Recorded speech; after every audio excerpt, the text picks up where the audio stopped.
अस्सलाम वालेकुम। ये 120 गज़ का घर है, कॉर्नर का सिंगल स्टोरी, छत पे कमरा बना हुआ।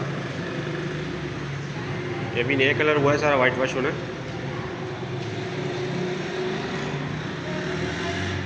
एक डोर इसका बैक डोर ये है।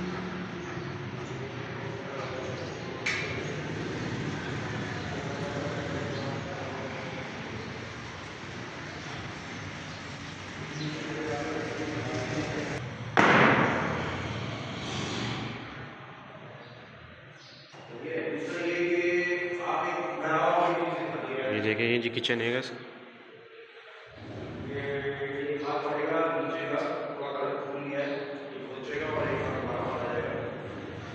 ये लाउंज है।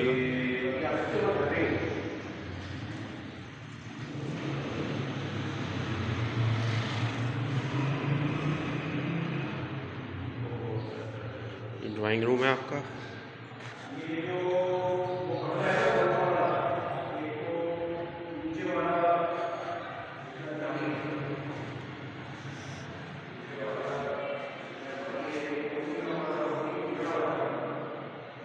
ये एंट्रेंस है ड्राइंग रूम का।